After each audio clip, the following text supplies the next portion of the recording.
नमस्कार विद्यार्थी मित्रांनो, जय महाराष्ट्र. कशात तुम्ही सर्वजण? आर आर क्लासेस या चॅनलवरती तुमचं सहर्ष स्वागत आहे. आजचा जो काही टॉपिक आहे तो खूप इम्पॉर्टंट आहे की ज्यांची 10वी झालेली आहे त्या विद्यार्थ्यांसाठी खूप महत्वाचं आहे की कोणाला कुठे ऍडमिशन घ्यायचं आहे, काय शिकायला पाहिजे, काय शिकल्याच्या नंतर आपलं भविष्य कसं घडेल हे जे काही जाणून घ्यायचंय त्यासाठी मी हा व्हिडिओ बनवत आहे. तर हे video specially for pass out student म्हणजे जे काही 10वीचे विद्यार्थी पास आहेत त्या विद्यार्थ्यासाठी महत्वाचं आहे. बघा, जे काही ऍडमिशन घ्यायचंय हे कुठे घ्यायचं समजत नाही किंवा आपल्या घरामध्ये कोणी शिकलेलं नाही पण आपल्याकडे तर मोबाईल आहे. हा मोबाईल वरती आपल्याला समजून घेता येतं की ऍडमिशन कुठे घ्यायचंय, कशासाठी घ्यायचंय आणि कारण काय, हे सगळी गोष्टी मी तुम्हाला सांगणार आहे. त्यासोबतच जे काही डॉक्युमेंट तुम्हाला लागणार आहेत ऍडमिशनसाठी, हेच ऍडमिशन नाही जे काही मी सांगणार आहे याचाच नाही तर अनेक जे काही भरपूर सारे ऍडमिशन आहेत त्यासाठी जे काही लागणारे डॉक्युमेंट्स आहेत ते मी तुम्हाला सांगणार आहे. जर हा व्हिडिओ तुम्ही शेवटपर्यंत बघितलात तर यामध्ये कुठल्याच डॉक्युमेंटची कमतरता तुम्हाला भासणार नाही. हे सर्व डॉक्युमेंट तुम्हाला काढून घ्यायचे आहेत. मग ते डॉक्युमेंट तुम्हाला सांगणार आहे. बघा, इकडे लक्ष द्या. आता ज्यांना पॉलिटेक्निक करायचं आहे त्या विद्यार्थ्यांसाठी हे डॉक्युमेंट लागणार आहेत. ज्यांना टेक्निकल एज्युकेशन घ्यायचं आहे त्या विद्यार्थ्यांसाठी हे डॉक्युमेंट लागणार आहेत. टेक्निकल म्हणजेच काय, पॉलिटेक्निक असेल, ITI असेल किंवा इंजिनिअरिंग असेल, जे काही 12वीचे विद्यार्थी पास आउट झालेले आहेत त्यासाठी सुद्धा एवढेच डॉक्युमेंट लागणार आहेत. ओके, मग हे जे काही डॉक्युमेंट्स आहेत किंवा हे पॉलिटेक्निकचं शिक्षण आहे किंवा ITIचं शिक्षण आहे, ह्या का बरं घ्यायचा, इथंच का शिकायचा, दुसरं जर आपण BA BCom DED वगैरे केलं तरी चालेल का? हो, चालतं. पण ज्याची जी काही परिस्थिती आहे, जे काही पुढे MPSC UPSC करणार आहेत त्या विद्यार्थ्यांसाठी जे काही डॉक्युमेंट्स आहेत ते सुद्धा हे लागतील. पण ते जे काही MPSC UPSC करणार आहेत त्यांची तर आर्थिक परिस्थिती चांगलीच असायला पाहिजे. पण ज्याची आर्थिक परिस्थिती चांगली नाही, जे सर्वसामान्य घरातून पुढे चाललेत, जे काही गरीबाचे लेकर आहेत पण उत्स्फूर्त आहेत, ते शिकण्याची इच्छा आहे, त्या विद्यार्थ्यांसाठी हे मी सांगणार आहे.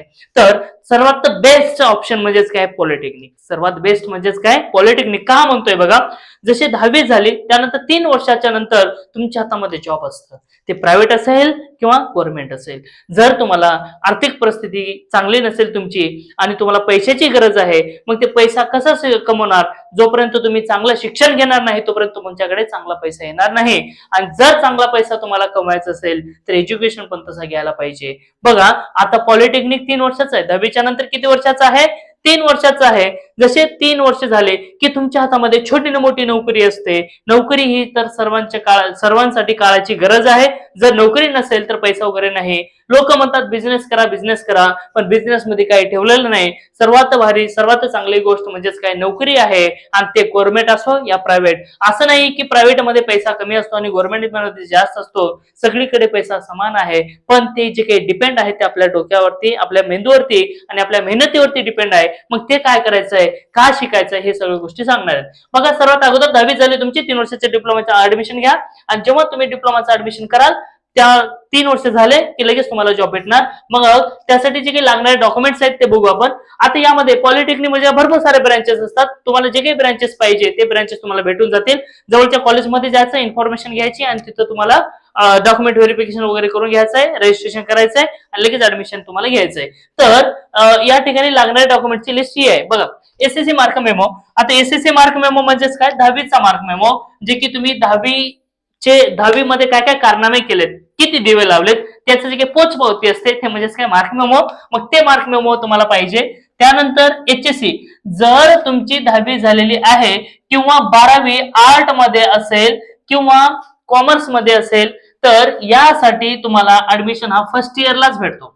जर तुमचा 12वी झालेला आहे आणि त्या 12वी मध्ये आर्ट घेतलेत किंवा तुम्ही कॉमर्स घेतलेत किंवा इलेक्ट्रॉनिक्स घेतलेत किंवा तुम्ही पुढे शिक्षण केलेत आणि तुम्हाला आता परत पॉलिटेक्निक करायचं आहे तर अशा विद्यार्थ्यांसाठी 12वीचा मार्क मेमो लागतो. जर 12वी तुमची झालेली नसेल, फक्त 10वी असेल तर सर्वात उत्तम आहे, 12वीचा मार्क मेमो लागणार नाही. त्यानंतर बर्थ सर्टिफिकेट. आता बर्थ सर्टिफिकेट कोणाकडे असतो तर कोणाकडे नसतो, घाबरून जायची गरज नाही. तुमची TC आहे, त्या TC वरती तुमची जन्मतारीख असते. हे बर्थ सर्टिफिकेट ऑप्शन आहे TC साठी. ओके, जर TC असेल तर बर्थ सर्टिफिकेटची गरज नाही. जर असेल तर चांगली गोष्ट आहे, राहू द्या, पण ते काही नॉट मॅन्डेटरी, म्हणजे तुम्हाला लागणार नाही. त्यानंतर आहे TC तर इम्पॉर्टंट आहे. जे काही ट्रान्सफर सर्टिफिकेट असतं म्हणजे शाळा सोडल्याचा दाखला, तो तुम्हाला लागणार आहे. त्यानंतर डोमिसाईल आणि नॅशनॅलिटी. आता डोमिसाईल आणि नॅशनॅलिटी म्हणजेच काय, तहसीलचा रहिवासी. बरा, आपल्या गावातला रहिवासी असतो, ग्रामपंचायतचा आपल्याकडे भेटतो, ते नसून तहसीलचा रहिवासी म्हणजेच काय डोमिसाईल, आणि त्यालाच म्हणतात नॅशनॅलिटी. मग हे कोणाचे सेपरेट असतात तर कोणाचे सारखे असतात, मग हे लागणार आहे. त्यानंतर कास्ट, बघा कास्ट लागणार आहे. कास्ट कोणाकोणाला लागेल, जे व्हिजेंटी असतील, एनटी असतील, ओबीसी असेल, एससी असेल, एसटी असेल, जे काही कास्ट साठी सवलती आहेत अशा विद्यार्थ्यांसाठी कास्ट लागते. मग त्यानंतर नॉन क्रिमिलियर, बघा नॉन क्रिमिलियर कोणाकोणाला लागतो, जे काही एनटी मध्ये येतात, जे काही एनटी मध्ये येतात, ते व्हिजेंटी असेल किंवा वेगवेगळे जे काही एनटीचे काही कास्ट आहेत त्यासाठी लागणार आहे नॉन क्रिमिलियर, बाकीच्यासाठी लागत नाही. किंवा समजा नाही, एनटी साठीच लागतो. त्यानंतर आहे इन्कम. इन्कम सर्टिफिकेट हा विद्यार्थ्याचा नसून त्यांच्या वडिलांचा. बघा, इन्कम सर्टिफिकेट म्हणजेच काय, उत्पन्न दाखला, आपला जे काही उत्पन्न असतो आपल्या वडिलांचा, त्या लागणार आहे, आपला नाही तर विद्यार्थ्यांचा, वडिलांचा. नंतर ईडब्ल्यूएस, जर तुम्ही आर्थिक दृष्ट्याने दुर्बल असाल तर त्यासाठी ईडब्ल्यूएस सर्टिफिकेट असा असतो.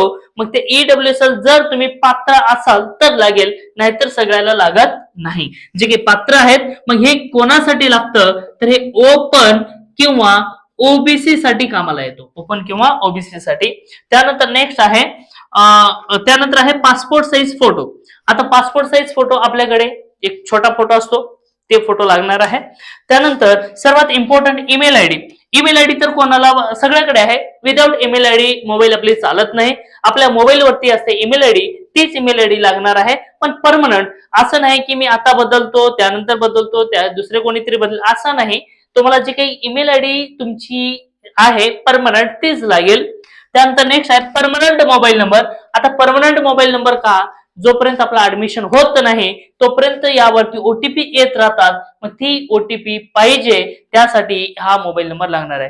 एक वेळेस मोबाईल नंबर पडला की नंतर आपल्याला चेंज करता येत नाही, त्यासाठी चांगला मोबाईल नंबर, कंटिन्यू चालू असलेला mobile number, permanent mobile number पाहिजे. आणि त्यानंतर ऑनलाईन फीस. आता ऑनलाईन फीस म्हणजेच काय, जे काही पॉलिटेक्निकला तुम्ही ऍडमिशन घेणार आहेत पण ह्या पॉलिटेक्निक मध्ये फीस असते, म्हणजे का ऑनलाईन फीस असते, जी की एमएसपीटी ला भरावी लागते, म्हणजे नोंदणी करण्यासाठी जी काही फीस असते ती फीस बघा. जर तुम्ही कास्ट मध्ये येत असाल तर तुम्हाला 300 रुपये आहे. मग ती एससी असेल, एसटी असेल, ओबीसी असेल, व्हिजेंटी असेल, एनटी असेल, यासाठी 300 आणि ओपन साठी आहे 400. अशी ऑनलाईन फीस पाहिजे.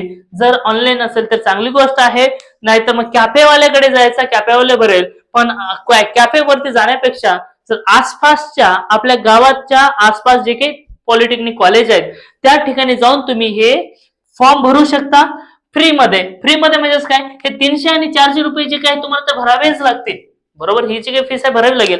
पण जे काही वर्कआउट करण्यासाठी जे कॅफेवाले 200-300 रुपये एक्स्ट्रा घेतात ते एक्स्ट्रा द्यायची गरज नाही. ते कॉलेजमध्ये जायचा, कॉलेजमध्ये गेल्याच्या नंतर जे काही एफसी असेल, फॅसिलिटी सेंटर, त्यामध्ये जायचा आणि फॉर्म तुमचा भरून घ्यायचा, डॉक्युमेंट व्हेरिफिकेशन करून घ्यायचा आणि तिथून यायचा. मग त्या आता ही जी काही डेट आहे, आता हे 2026 चा व्हिडिओ, 2026 चा व्हिडिओ आहे, तर ही जी काही डेट आहे ते 20 जून पर्यंत, आय थिंक 20 जून पर्यंत आहे. तर लवकरात लवकर आपल्या कॉलेज जवळ, आपल्या पॉलिटेक्निक कॉलेजमध्ये जायचं आहे आणि आपला फॉर्म भरून घ्यायचा आहे आणि अचूक असा फॉर्म भरायचा आहे, कुठला चूक होऊ द्यायची नाही. जर तुमच्या डोळ्यात म्हणजे तुमच्या निदर्शनास आले असेल कुठले चूक तर लगेच त्याला दुरुस्त करून घ्या. जर आता दुरुस्त नाही केलेत, म्हणजे ज्यावेळेस तुम्हाला रजिस्ट्रेशन करायचं त्यावेळेस जर तुमची चूक तुम्ही दुरुस्त नाही केली तर ती चूक नंतर दुरुस्त होणार नाही. जे काही डॉक्युमेंट्स येणार आहेत त्यावरती तेच नाव येईल आणि तेच स्पेलिंग येईल. मग ते जे काही फॉर्म भरताय ते काळजीपूर्वक बघायचं आहे. जेव्हा तुम्हाला व्हेरीफाय करायला सांगतात, जे काही लेक्चरर लोक असतात त्या ठिकाणी भरण्यासाठी बसलेले, त्यांनी तुम्हाला फॉर्म दाखवतात, बघा चूक बरोबर आहे का चूक आहे. मग त्यावेळी तुम्ही बघता तर त्यावेळेस काळजीपूर्वक बघायचं आहे. जर समजा इथे मिस्टेक झाली तर मग प्रत्येक डॉक्युमेंट वरती मिस्टेक होणार, यासाठी काळजीपूर्वक बघून घ्या. त्यासोबतच पॉलिटेक्निक का करायचा हे जे काही मुद्दा आहे ते मी सांगणार आहे. बघा, तुमच्या हातामध्ये 3ऱ्या वर्षी जॉब असणार आहे. सोपं आहे. पासिंग क्रायटेरिया खूप सोपा आहे. पासिंग क्रायटेरिया म्हणजेच काय, जर समजा पेपर म्हणजे आपला पेपर असतो बघा 100 मार्काचा, कितीचा असतो 100 मार्क, कितीचा असतो बघा पेपर 100 मार्काचा असतो. मग 100 मार्कापैकी 70 मार्काचा थेअरी म्हणजेच काय, 70 मार्काचा तुमच्याकडे पेपर असेल, म्हणजे तुम्ही जे काही एमएसबीटी एक्झाम देणार त्यावेळेस 70 मार्काचे देणार आहेत. मग या 70 मार्क पैकी तुम्हाला घ्यायचे बघा किती, एक मिनिट, हे 70 मार्क आहेत आणि हे 100 मार्क आणि 70 मार्क, आणि 30 जे काही मार्क आहेत, हे जे काही 30 मार्क आहेत, हे टीचर लोकांच्या हातामध्ये असतात. कोणाच्या? टीचर लोकांच्या. हे देतात कशावरती? तुमच्या युनिट टेस्ट वरती डिपेंड असतात. मग हे 70 आणि 30 मिळून झाले 100. 100 पैकी तुम्हाला पाहिजे 40. पास साठी किती पाहिजे? 40. मग जर 30 पैकी 30 जर तुम्हाला लेक्चरर लोकांनी दिले तर तुम्हाला घ्यायचेच किती? फक्त 10. जर 10 जर घेतलात तुम्ही पास झालात. पण ऍक्च्युअली जे काही टीचर लोक असतात, जे काही लेक्चरर असतात, ते तुम्हाला 25 मार्कच्या आसपास देतात. किती? 25 मार्कच्या आसपास. तर तुम्हाला 10च्या ऐवजी किती? 15. 15 मार्क जर घ्यायची आपल्याकडे अवकात नसेल तर कुठंच जायचं नाही. बघा, 10 मार्क घ्यायची जर अवकात आपल्यामध्ये असेल, 15 मार्काची अवकात असेल तर ऍडमिशन घ्या, शिका. आणि जर नसेल 4 म्हशी घ्या, निवांत राहायचं. No headache. कशाचं टेन्शन घ्यायचं नाही. तर तुम्हाला फक्त घ्यायचे किती? बघा, फक्त आणि फक्त घ्यायचे तुम्हाला 15 मार्कच्या आसपास. जर 15 मार्क घ्यायची अबिलिटी तुमच्यामध्ये असेल तर तुम्ही पॉलिटेक्निक करू शकता. मग आता first year, second year, third year सगळ्याचे व्हिडिओ मी म्हणजे सिलेबसचा व्हिडिओ आपल्या आर क्लासेस या चॅनलवरती मी टाकलेला आहे. आणि सर्वात महत्वाचं म्हटलं तर याच्यामध्ये असतात ब्रँचेस. बघा, ब्रँचेस असतात. सीओ असतो, कम्प्युटर असतो, कम्प्युटर आणि सीओ एकच, इलेक्ट्रॉनिक्स असतो, मेकॅनिकल असतो, इलेक्ट्रिकल असतो, सिव्हिल असतो. आता भरपूर सारे असे ब्रँचेस आहेत जे की तुम्हाला पाहिजे त्या ब्रँच मध्ये तुम्ही घेऊ शकता. आणि इलेक्ट्रिकल साठी जे काही लेक्चरर असतील, लेक्चर्स असतील, जे काही इलेक्ट्रॉनिक साठी लेक्चर्स असतील, मग ते इलेक्ट्रॉनिक्स आणि इलेक्ट्रिकल यासाठीचे जे लेक्चर्स आहेत मी या आपल्या युट्यूब चॅनलवरती मी अपलोड केलेले आहेत. ते तुम्ही जाऊन बघू शकता कसा सिलेबस काय नाही वगैरे सगळे तुम्हाला गोष्टी लक्षामध्ये येतील. मग यानंतर अजून तुम्हाला सांगायचंय का? बघा, हा जर पॉलिटेक्निक तुम्हाला अवघड जात असेल तर ITI, बघा, ITI जो काही कोर्स आहे हा 2 वर्षाचा आहे. 10वीच्या नंतर 2 वर्ष झाले की लगेच तुम्हाला जॉब भेटून जातो. मग हे 2 टेक्निकल करून घ्या, पॉलिटेक्निक किंवा ITI दोन्हीपैकी कुठलेही करू शकता. जर तुमच्याकडे ITI जर असेल तरी चांगली गोष्ट आहे, तुमची आवड असेल तरी चांगली गोष्ट आहे. ITI वरती गव्हर्नमेंट जॉब 100% लागतात, तर मग तसं तुम्हाला एफर्ट द्यावा लागेल, तसं तुम्हाला अभ्यास करावा लागेल. आणि जर पॉलिटेक्निक करायचं सर्वात उत्तम गोष्ट आहे, पण त्या ठिकाणी सुद्धा म्हणजे कोर्स झाले की लगेच जॉब लागतो असा नाहीये. तिथं पण तुम्हाला मेहनत करावी लागेल. जर मेहनत करायची तुमच्यामध्ये ऍबिलिटी असेल तर शिक्षण घ्या. आणि पॉलिटेक्निक वरती जर तुम्ही पॉलिटेक्निक वरती गव्हर्नमेंट इंजिनियर लागलात तर ज्युनियर इंजिनियर म्हणून होता. आणि ज्युनियर इंजिनियर झाला तर स्टार्टिंगची पेमेंट तुमची जवळपास 50,000च्या आसपास असेल. किती? 50. पण तेवढं एफर्ट तुम्हाला द्यावा लागेल.